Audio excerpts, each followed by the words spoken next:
Cinema বলতে সাকিব খানকে বোঝায়। আপনি দেখেন সাকিব খানদের যে কি অবস্থা, ফলে ব্ল্যাক টিকেট আমার মনে হচ্ছে অনেক বছর পরে ইয়াতে রাজধানীতে এইভাবে সেল হচ্ছে বা সিনেপ্লেক্সে 3 গুণ দাম দেয়। তাহলে এটা তো অন্য কোনো হিরোর ক্ষেত্রে আমরা পাই না বা হিরোইনের ক্ষেত্রে পাই নাই। তাহলে যে জিনিসটা সত্য সেটা আমরা কেন অস্বীকার করব?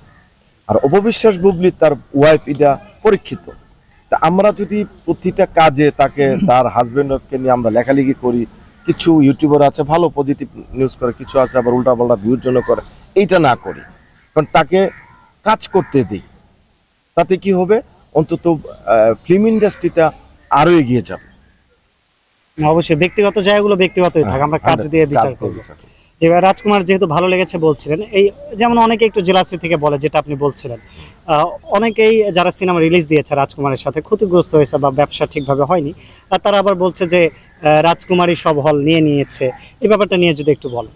আচ্ছা, আমি একটা কথা বলি, এখন আপনি হলেন বট গাছ, বট গাছের সাথে যদি আপনি এখন একটা আম গাছ বা কাঁঠাল গাছের তুলনা দেন, যে বট গাছে এত উঁচা কেন, তার এত ছায়া কেন, তার এত ডালাপালা কেন, বট গাছ তো বট গাছ। সবচেয়ে বিগ বাজেটের ছবি হচ্ছে রাজকুমার, আপনারা জানেন এটার হিরো কেটে সাকিব খান, তো হিমালয়ের সব পরীক্ষিত আদনান আসাদ আদনান খুব কাছের বড় ভাই, তো বিয়ে সম্পর্ক তার সাথে আমার। তো উনি তো জানে যে কোন জায়গায় জাল ফেললে বোয়াল মাছটা নেওয়া যাবে, উনি ওইটাই করেছে এবং উনি গেনারও হচ্ছে। তাহলে রাজকুমার যেহেতু রিলিজ হচ্ছে, এটা জেনে আপনার 12টা 14টা ছবি আসবেন কেন? তাহলে এটা কি রাজকুমারের দোষ, হিমালয় সাহেবের দোষ, আশাদ আদনানের দোষ? দোষটা তো আপনাদের, আপনারা কেন আসলেন? আমি তো মনে করি সেই তুলনায় ডেড বডি বা ইকবাল ভাইয়ের ছবিটা পিছিয়ে অনেক ভালো করেছে। কম্পিটিশনে আসলে আরো গোসিপিং হতো, আরো বদনাম হতো, মিডিয়ার আরো মানুষ মিডিয়াকে আরো ছিচি দিত, তাই না? আপনার ওখান থেকে 6টা বা 5টা ছবি আসেন, এভারেজ আপনার বিজনেস করতে পারতেন। তাহলে আপনারা তো সেটা করলেন না, আপনাদের যার যার মতো করে। এমনও আমি দেখেছি যে অনেক সিনেমা হল থেকে নামিয়ে দিয়েছে। তাই কেন? যেমন আমাদের মারুফ ভাইয়ের ছবিটা কিন্তু আমেরিকাতে শুট হয়েছে, অনেক চমৎকার একটা ছবি, আমাদের দর্শক নেয় নাই। এক্সাম্পল আরো কিছু ছবি আছে, ভালো ছবি মানুষ দেখার সুযোগ পান, মানুষ না দেখলে আপনি এটা ভালো মন্দ বিচার করবেন কিভাবে?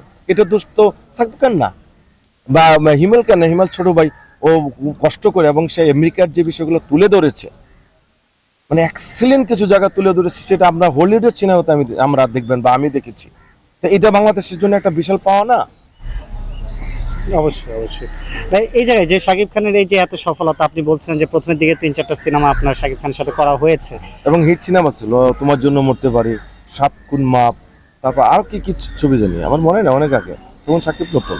সেই সময় শাকিব খান আর এখনকার শাকিব খানের মধ্যে কি পার্থক্যগুলো দেখেন? আমার কাছে একই মনে হয়, কারণ শাকিব খানের তখন অ্যাটিটিউড যেমন ছিল এখনো তেমন। দেখলে হাসান ভাই কেমন আছেন? ভালো আছে। এবং এটা আপনার হয়তো জানবেন যে একসময় আনন্দমেলা বিটিভিতে বিশাল ব্যাপার ছিল। শাকিব খানের তো আমি প্রথম আনন্দমেলা করেন, এবং ডিজুল ভাইকে, মান্না ভাইকে, একদম সুপারস্টারদের নিয়ে আমি, কারণ বিটিভি আমি বলতো হাসান ভাই আপনার সাথে ফিল্মের ভালো সম্পর্ক, ওদের একটু একটু বলে দিয়ে। তো রিলেশনটা তো একদম শাকিবের শুরু থেকে আমার সাথে। তো আমি মনে করি যে কাউকে দোষারোপ না করে তার গুণটাকে আমরা বিচার করি এবং পজিটিভলি তাকে সাপোর্ট করি।